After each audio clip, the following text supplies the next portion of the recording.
The following program was made possible by the generosity of those who have determined to hold fast to the true Roman Catholic religion, as expounded by the Roman Catholic Church before the disasters of Vatican II and the so-called New Mass. Hello and welcome to a special short edition of What Catholics Believe. Father Jenkins, in this program, I'd like to discuss just for a moment this topic that we covered in our last video concerning lying, and I thought that we could perhaps make an attempt to clarify things a little bit more, because there was some confusion after the program. So I think a few principles that we could lay down, unequivocal principles. The first is that lying, which you define as locutia contramentum, speaking contrary to the mind, is always and everywhere immoral. It is never morally permissible to tell a lie under any circumstance, even if a man's life is at stake, anything whatsoever. It is never under any circumstance morally permissible to tell a lie, to speak contrary to the mind. However, if a person does not have a right to some truth or a right to some information, a moral person can use what the Church terms a broad mental reservation or a mental restriction. And what that is, my understanding of the definition, is when that person will say a statement that is true in a very narrow and a very strict sense. So an example of that would be if someone asks a priest about sins that were confessed in the confessional, the priest can say... By someone else. By someone else. Mm-hmm. A priest can say, I do not know. Meaning, I do not know as man. I do not know apart from the confessional. So what he's saying is not a lie. He's not speaking contrary to the truth, contrary to his mind. What he's saying is true in a very narrow, strict sense, and this person does not have the right to this information. So the priest has a right to use this broad mental reservation or mental restriction. And so I think that's another principle we can lay down when someone... Well, actually, the Church says in that case the priest has an obligation. An obligation, yeah. To say that. Mm-hmm. He has no choice. Right. She says he must say this. I do not know. And the other aspect is what's called a strict mental reservation, which the Church has condemned and said it is not morally permissible. And my understanding of that is when someone makes a statement that is not true, it's only true with an additional qualifying statement added to it, which is omitted. It's only thought in the mind. So the strict mental reservation is not morally permissible under any circumstance, because what this person is saying is by every reasonable, can only be interpreted in one reasonable way, and that one reasonable way is false, untrue, it's not in accordance with the truth. So I think these three concepts of what a lie is, it's always morally, not morally permissible, and then the distinction between a broad mental reservation and a strict mental reservation. Does that sound very clear to you, Father?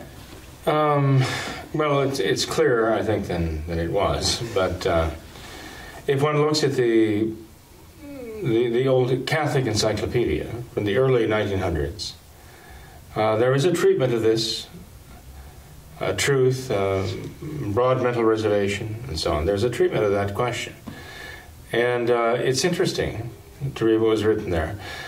St. Thomas Aquinas obviously speaks of a lie, and defines what it is and explains its morality. And all Catholic moralists treated these things, you know.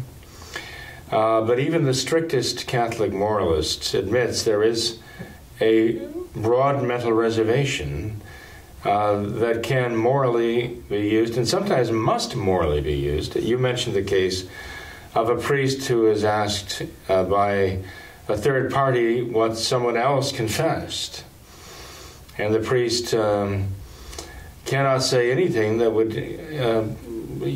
give away anything that even the person could interpret as an answer to the question asked. What did that person confess? So even for the priest to say, well, I can't tell you, you know I can't tell you that, is already evocative, you know. It's something that could be interpreted in a bad way. So the priest has to basically plead the Fifth Amendment, more or less, church-wise. But even beyond, he just says, I don't know, and he has to stick to that. I do not know. That's what he has to say. And And as you say, I mean, this has an unspoken qualifier. I do not know. As man, I do not know. As far as as an alter Christus in the confessional, I know, but only in that capacity. As man, I do not know. You're asking me as man outside the confession, I do not know. But even if you asked in the confessional, of course I couldn't tell you because of the seal of confession. The priest would have to die before he would give any indication otherwise, and as a matter of fact, he'd be excommunicated if he answered the question.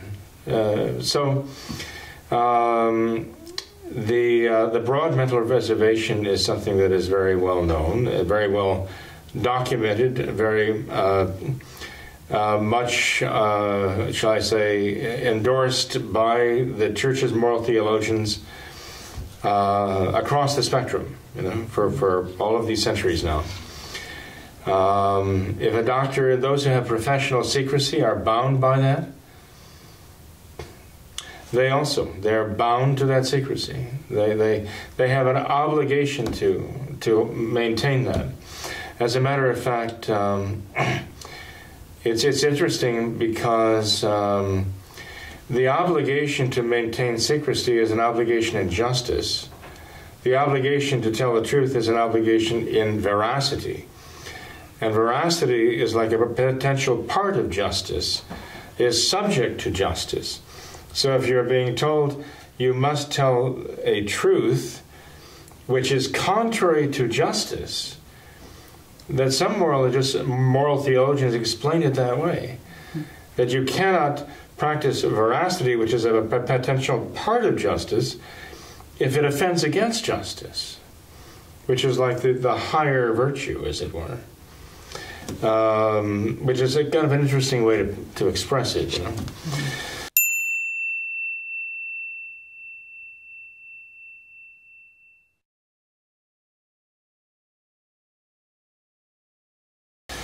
But in any case, but one thing that was not explained here is what a strict mental reservation. We didn't give an example of a strict mental reservation, and we didn't give an example of a lie showing that it's always and everywhere wrong.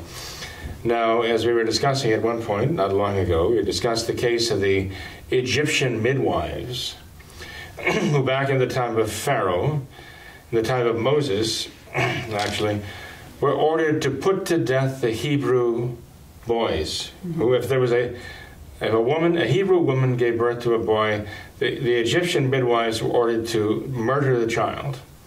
But the Egyptian midwives, in fact, would not murder the Hebrew children. And they disobeyed that command. And later on, when they were asked, why are these Hebrew boys being born when you are under orders to kill them? And they gave an excuse which was not true. They said, well, they bring these children into the world faster than we can get there, or something to that effect, to kill them, right?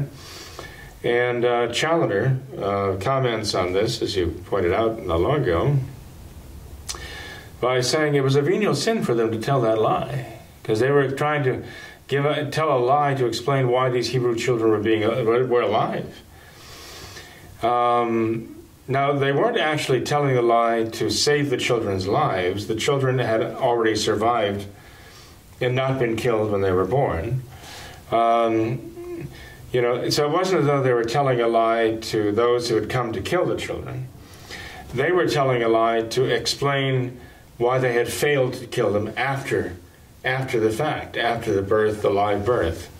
So they were lying not to save the children at that point, they were lying to save themselves. To tell a lie to exactly give an excuse why the children were born. Mm-hmm. And so Archbishop Challoner said that there was a venial sin for them to tell that lie. Yeah. It was still a sin, because they were using the lie to excuse themselves, really not to save the children's lives. But as you say, telling a lie to save someone's life, you couldn't do that. Couldn't do that either. You could use a broad mental reservation, but that again, the broad mental reservation is subject to interpretation, as it were. Right? A reasonable person would interpret it in one way, And an unjust aggressor might interpret it a different way. But that takes a lot of explanation.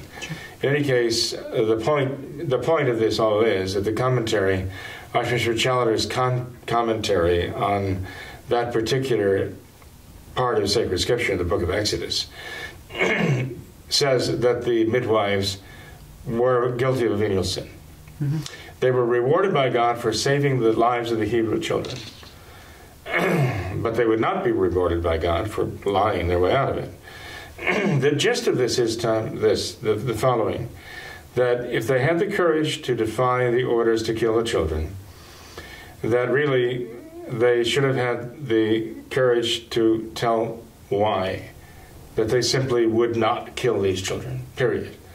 Not that the Hebrew women just delivered the children faster than they could kill them. Mm-hmm. Okay? And so it is with us. I mean, if we are going to have the courage to do what is right, we need to have the courage to stand up and say why, and not to find some lying excuse for it. Sure. Now, as far as a strict mental reservation, one of the texts we read recently had to do with a man who withheld his consent to marriage. He spoke the words of the marriage vows, but he would not consent to them interiorly. So he had an intention contrary to the marriage vows that he was making the marriage invalid. And that is certainly a lie. If he's saying before God and man, I take you as my lawful wife to heaven, and he's withholding his intent, that's a real locutio contraventum. That's a real speech against one's mind, right? And later on, at the proceedings to determine the validity of this marriage, that man was asked, according to this case we were talking about, that man was asked, did you say these words? Meaning, did you actually pronounce these words of the marriage vows? And he said, no, I did not say those words. Now, that was a bald-faced lie.